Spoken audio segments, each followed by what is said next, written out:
Welcome everybody to our second video on the reopening of our Church for Public Masses here at Corpus Christi. If you haven't watched the first video, in which I kind of lay out 5 general considerations as we reopen, I'd invite you to do that.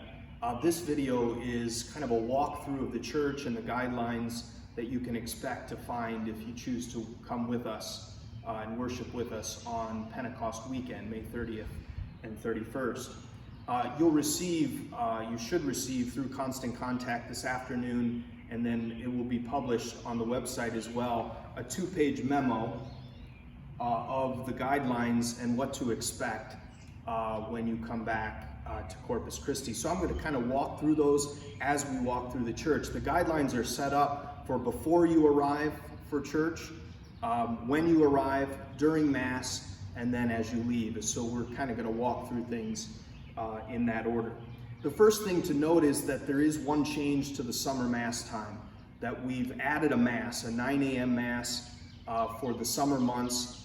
This is to help us spread out the amount of people that are coming at the same Mass. So you may know that our major mandate and restriction is that we can't have 50% of the church, over 50% of the church capacity at the same time. So we hoped by introducing a 9 a.m. Mass that might help alleviate some of the amount of people at the 11 a.m. It's going to be hard to predict who comes to what. I might put forward a suggestion. Last spring, we voted at the 11 a.m. Mass on whether to move the 11 a.m. Mass to 10 a.m. in the summer. There was some history of that here, and a lot of people like kind of getting their day going after Mass a little bit earlier in the summer. That vote was basically 50% on each side. 50% saying to keep it to 11, 50% saying to move it to 10. We ended up keeping it at 11, but I'd like to invite you, if you can remember how you voted on that vote.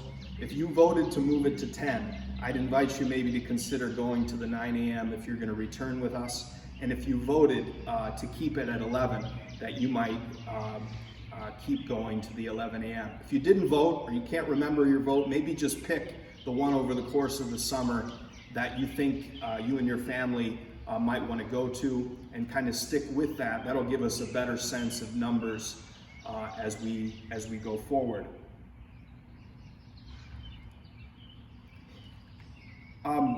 Just so you know, in terms of general cleaning and hygiene, after each Mass, our staff will be disinfecting the chairs, the door handles, restrooms, and other areas and objects used in common.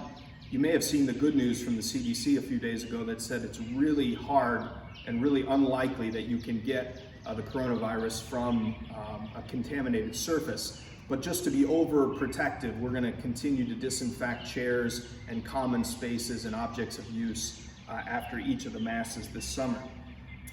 Masks and face coverings are not going to be mandated at Corpus Christi.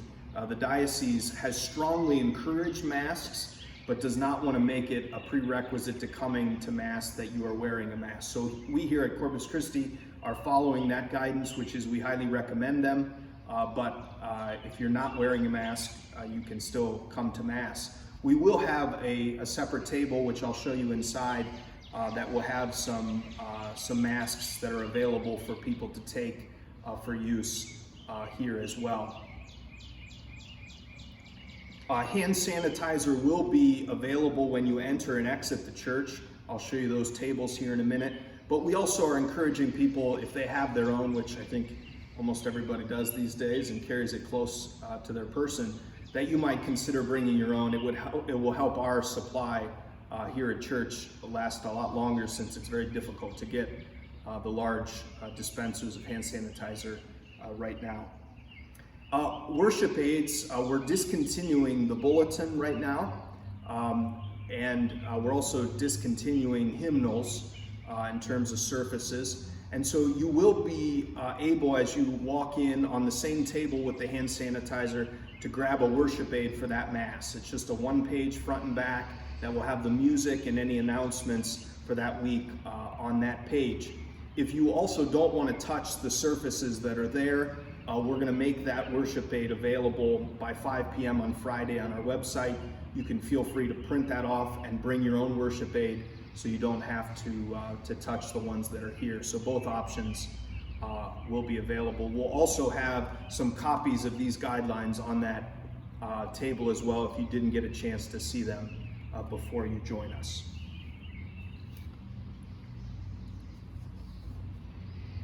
All right, so we're going to move inside. As you come in, you'll notice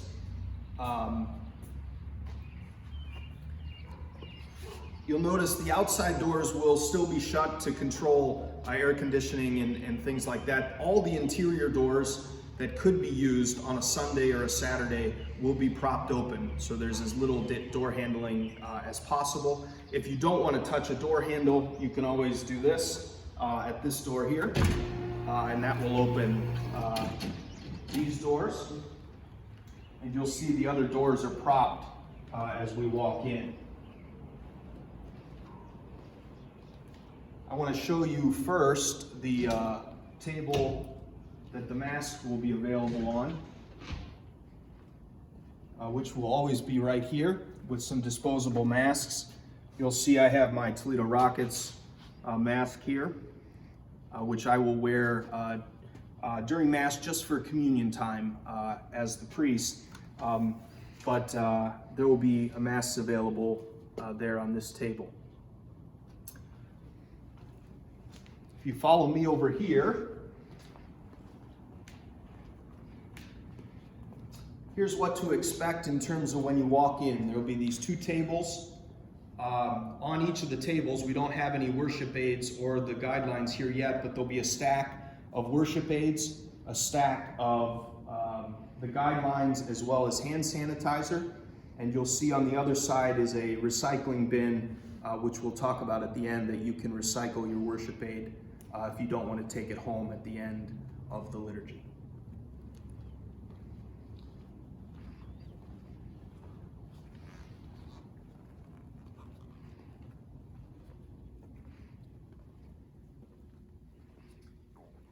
So as we walk into church, the first thing I might suggest when you arrive is to do your best to stagger your arrival. We can't plan this, of course, but I might suggest if you're an early go-to-Mass person, come early, or maybe even come earlier than normal. We're trying to avoid a bottlenecking effect in this area, just so people have some distance. And so as you come into the doors through the various entrances, to try and stagger how you come in the best that you can would be wonderful. As we walk into this area, you'll notice a few things. The baptismal fonts throughout the diocese have been emptied. We will only fill them for baptisms that happen during this time, just to limit the amount of possible exposure. You will also, they aren't here yet, but our great builder, Pam, is building some secure collection boxes. One will be on each side of this area around the font, and we'll give you the ability to place any offerings, cash, check, envelopes into those. We will not be taking up a collection during Mass because of the passing of the baskets, and so these will be the way to make an offering in person during this time. Obviously, you can also contribute on our various online giving options as well. If you come forward with me, you'll see the basic outline of the church.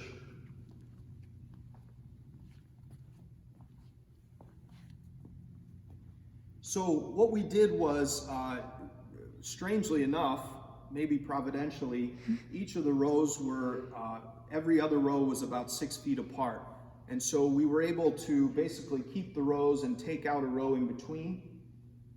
We created some bigger aisles in different parts of the church so that you don't have to walk past as many people when you're walking to your seats. But as you can see, we did keep a bunch of chairs together instead of splitting them up. This is so that this enables people who live together to be able to sit together. And that is kind of the general rule. If you live together, you can sit together. And what we're going to ask, other than for people that don't live together, is that we leave at least 2 chairs between you as an individual or group and the next individual or group. So if a family is sitting in this 3 seats, we'd ask that you leave 2 seats between you and the next individual or couple or family. That's what we're going to try to do. If we can't get people to follow that, we may have to introduce some ways to put something down to reserve those or things like that. But we're going to see if everybody can kind of get together on that. And if someone sits in the chair next to you or 2 down, again, I think we can do this with all charity and gentleness to say, hey, do you mind scooting down 1?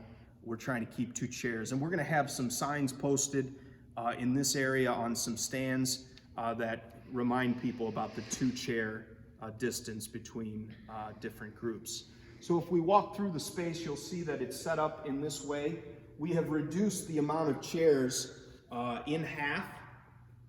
So there's about 248 chairs, excluding the choir.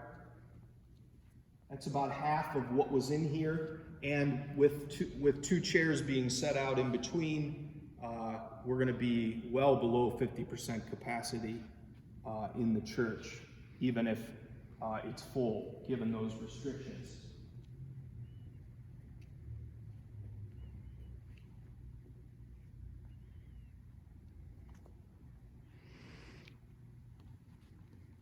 You'll see that James will continue to have his live stream office here. We'll keep him a little bit separated, and he'll continue to do that for us during this time.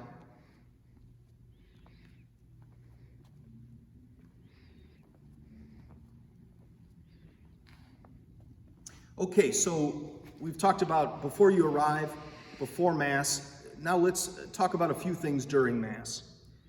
First, we're going to invite people to sing in a modest manner. Now, I invite you to watch our 3rd video in this reopening series from Luke. It's an excellent video. He's going to talk about all the things that he did in the music section, which is incredibly creative, and I'll let him explain all of that. The main point was, as a lot of parishes and dioceses have cut off most music because of the fear of the projection that the virus can have when you're singing. I personally thought it was very important for this community to make sure we still had, and Luke as well, to make sure that we still had some instrumental and choral pieces, but we wanted to make sure it was safe, and so Luke's come up with some incredibly creative ways to do that. I'll let him explain that to you in the 3rd video, but he also encourages in that 3rd video that the congregation, and he talks about how one of the reasons he was so attracted to Corpus Christi was how robust the congregational singing of this parish was, and it pains him to invite people to sing a little less strong. But you've probably all seen the stories that singing can end up projecting further than speaking. And so we'd invite you to not sing at full capacity. We'd invite you, especially if not wearing a mask, to really moderate the amount that you're singing. I've had to try to catch myself doing it as well on the weekends. The other thing is, if that's a particular concern for you in terms of singing and the possibility of exposure through singing, I might encourage you to attend the 4:30 Mass. The 4:30 Mass in the summer normally goes down to just me singing a cappella, an opening and a closing hymn, and the Alleluia, but I'm going to even nix those things as well. So the 4:30 Mass for the summer will have absolutely no music, and so if that's more of a comfort level for you, that might be a good fit, or the daily Masses. Normally, the daily Masses, I do the same thing as that 4:30. I'll do an opening and a closing, but I will also not be doing that as long as this persists. And so the daily Masses or the 4:30 would be a nice opportunity to attend Mass without the fear of exposure through singing. Just a couple things I'll list off rather quickly. you'll recognize some of these because they were in place for that last weekend before kind of everything shut down. Just some liturgical stuff. Number one, you've probably seen on my live stream, I've gone to kind of a lectern here for my prayer book, separate from Deacon Justin's prayer book. And so we will be discontinuing altar servers during this time just because of the close interaction that's needed with the priest. And I might say to all of our liturgical ministers that you should be receiving very soon, after you see this video, the guidelines for all of our liturgical ministers from Pam as we go through this time. But I'll be using this to avoid close contact with a server. There will be no offertory presentation of gifts. Those will be brought over simply from the credence table. The Our Father will continue to be prayed without physical contact, without the holding of hands. The sign of peace will continue to be suspended, and so we'll move right from the peace of the Lord be with you right into Luke or Beth playing the Lamb of God. One thing I might mention is that I've been using a separate patent for my host from the bowl of host that I place further on the altar. And the purpose of that is the host that's right in front of me, I obviously speak into and even sing into during parts of the Eucharistic prayer. And so I'm mindful of the fact that the further bowl away is not as exposed to my droplets as well. And so just so you know, that's how we'll be handling the other hosts that are put out for Mass. Communion will be interesting, and we'll just take this as it comes. It will be somewhat simplified, but in some ways more complex. So the simplicity is there will only be 2 distributors, and for most of the summer, it will be me and Deacon Justin, one bowl on each side. The communion line will be single file, and we're going to go in sections. So on this side over here, the musicians will receive single file here, and then the distributor will move over and we'll do this little section here, kind of next to the music section, and then we'll do this section here as a whole. And then on this side, it'll be by section as well. And so I will announce those instructions probably the first few Sundays each time, just so people feel comfortable. You will see in the aisle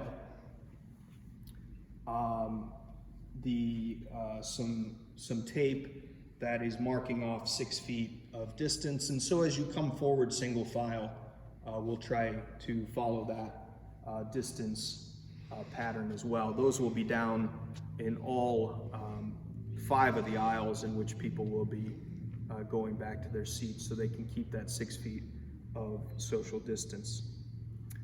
Finally, it's encouraged that the Eucharist be received on the hand instead of the tongue during this time for the sake of safety. Okay, the last category is when we leave church. And again, our goal on this is a couple of things. It's to avoid, again, a bottleneck around the baptismal font and around our back doors as people leave, as well as, unfortunately, in a community that so much values hospitality and congregating and talking after Mass, it's to limit and to discourage that as well. And so we want to accomplish a couple of these things as well. And so if you walk with me to the back here,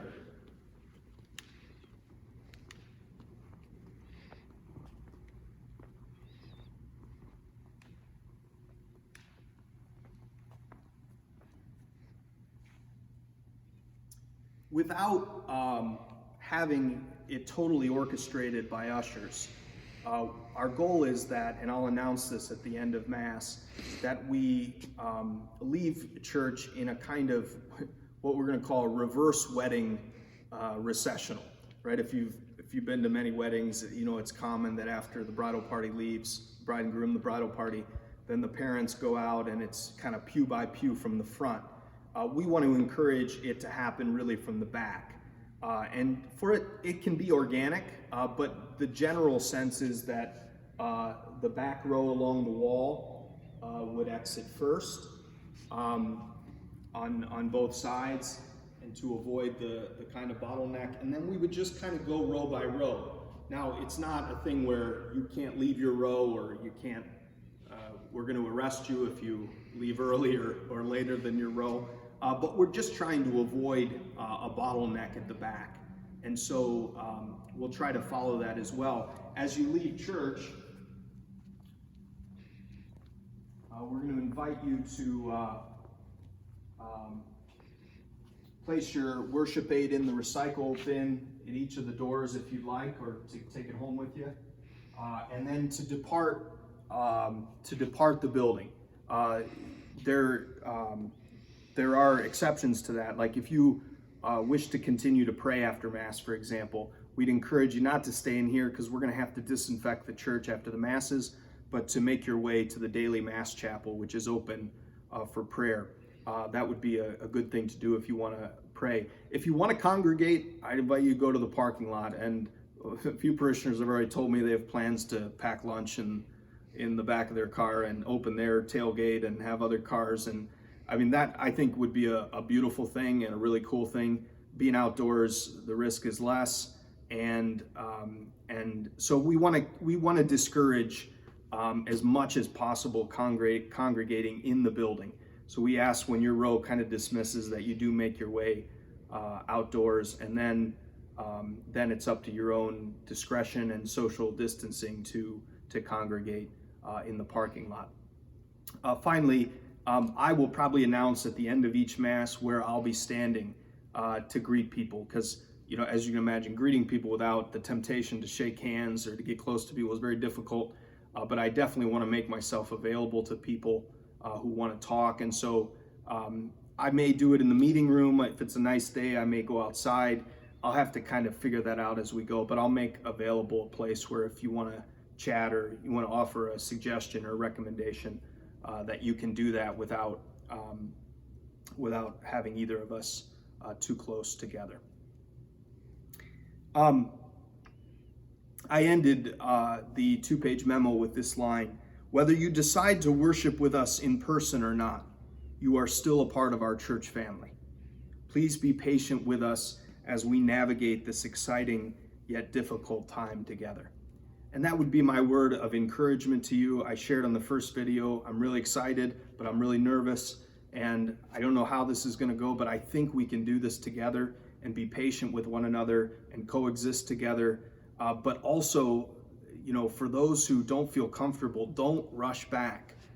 This Mass continues to be optional. There are various ways I recommend in the first video, daily Mass. There are so many other ways to kind of re-enter church in a gradual way that you don't have to come back on the weekends. We want to see you, but we also want you to make sure you put your safety first as well.